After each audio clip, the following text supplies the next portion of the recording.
Pemerintah Malaysia mendadak kicap usai digertak Prabowo Subianto. Seperti diketahui, negeri jiran sedang ngotot-ngototnya untuk merebut blok laut Ambalat. Mereka bahkan mengaku siap berperang demi mengambil kepingan Laut Sulawesi tersebut. Tak tanggung-tanggung, pernyataan penuh nada menantang itu diucapkan langsung Perdana Menteri Anwar Ibrahim. Namun pemerintah Indonesia nggak mau tinggal diam. Jagat maya dan media sosial belakangan ini kembali mendidih oleh narasi panas yang menyebutkan bahwa Malaysia telah berkhianat dan menipu Indonesia terkait pergeseran garis batas darat di Pulau Sebatik, Kalimantan Utara. Judul-judul provokatif berseliweran menggiring opini bahwa kedaulatan kita sedang dicaplok secara sepihak hingga memunculkan rumor bahwa Presiden Prabowo Subianto marah besar dan menyiagakan kapal perang TNI di garis perbatasan. Emosi publik wajar saja tersulut. Bagi bangsa Indonesia tidak boleh ada satu jengkal pun tanah air yang direbut oleh negara asing. Namun tahan dulu emosi kalian, Sobat Nusantara. Mari kita bongkar fakta sebenarnya di lapangan yang jauh dari narasi perang atau pengkhianatan. Faktanya, pergeseran garis batas di Pulau Sebatik bukanlah hasil dari tipu muslihat atau pencaplokan sepihak militer Malaysia, melainkan hasil dari proses perundingan teknis tingkat tinggi yang sangat panjang. Kita ingin damai dengan semua orang. Kami terutama dengan tetangga-tetangga kita.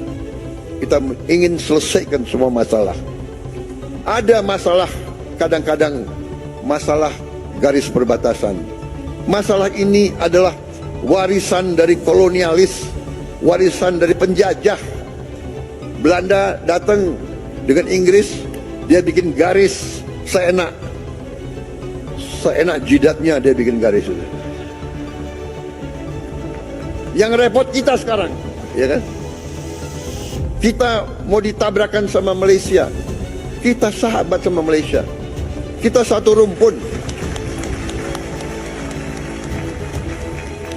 Tapi selalu politik divida et impera itu selalu ada. Janganlah kita naif.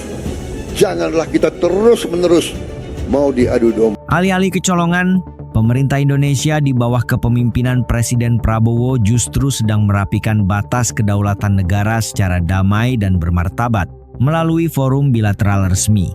Mementahkan hoaks bahwa kita sedang diambang konflik bersenjata. Di era digital ini, provokasi murahan semacam itu sangat berbahaya karena bisa memicu konflik horizontal yang tidak perlu antar negara serumpun. Sebagai bangsa yang cerdas, kita harus jeli membedakan mana informasi intelijen yang valid dan mana sekadar konten gorengan demi meraup views.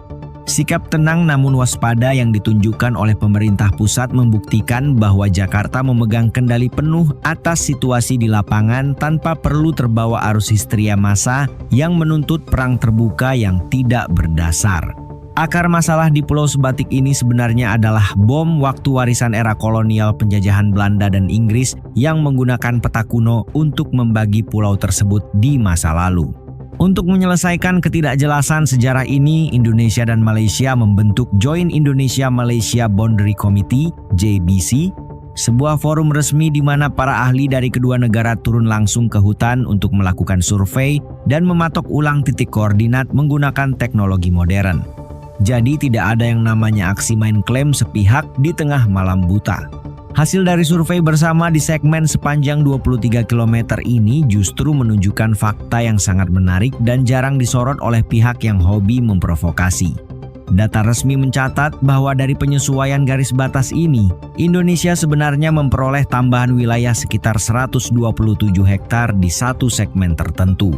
Memang ada segmen lain yang mengalami perubahan administratif dan berdampak pada 3 desa di Nunukan. Namun ini adalah proses pertukaran dan penegasan tata ruang yang disepakati bersama secara adil, bukan karena Indonesia kalah diplomasi atau ditipu mentah-mentah. Proses pengukuran ini pun tidak main-main, melibatkan teknologi pemetaan GIS paling mutakhir serta pencitraan satelit beresolusi tinggi. Dengan data matematis yang presisi tersebut, patok-patok batas negara kini ditancapkan secara permanen dan tidak bisa lagi digeser diam-diam oleh oknum nakal di tengah hutan. Pemerintah Malaysia mendadak kicap usai digertak Prabowo Subianto. Seperti diketahui, negeri jiran sedang ngotot-ngototnya untuk merebut blok laut Ambalat. Mereka bahkan mengaku siap berperang demi mengambil kepingan Laut Sulawesi tersebut. Tak tanggung-tanggung, pernyataan penuh nada menantang itu diucapkan langsung Perdana Menteri Anwar Ibrahim.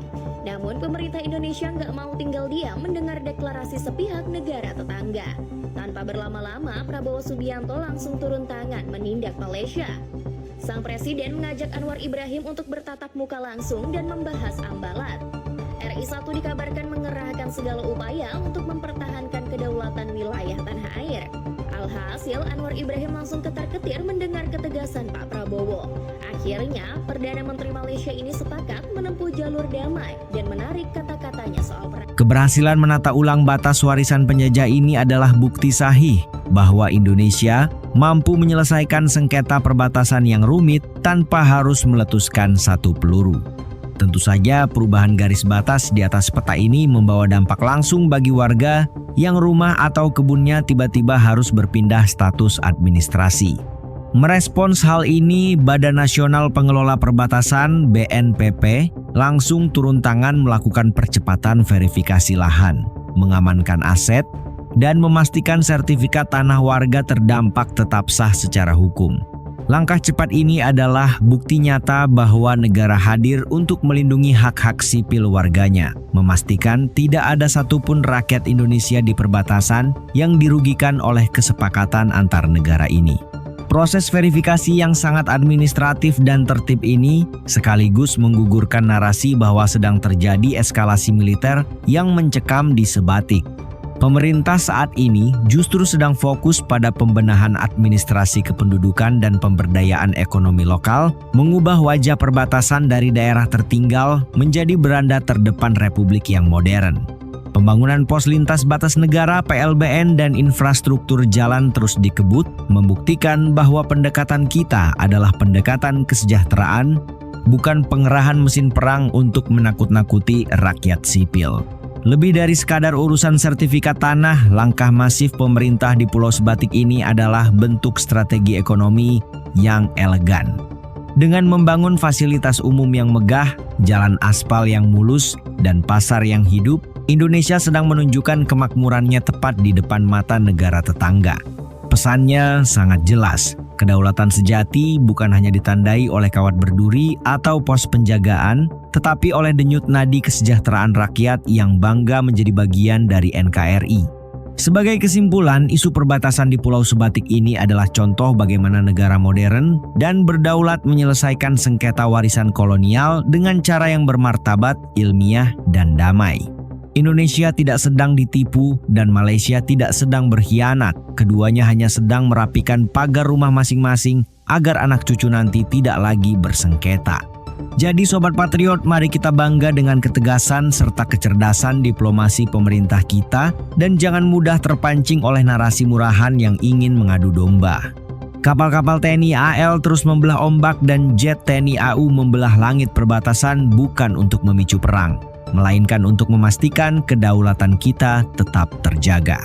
Kepada seluruh rakyat Indonesia, rapatkan barisan dan jangan biarkan narasi pemecah belah merusak akal sehat bangsa.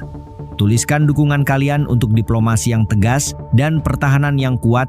Tekan tombol like dan pastikan kalian subscribe agar selalu menjadi netizen cerdas yang mengawal NKRI.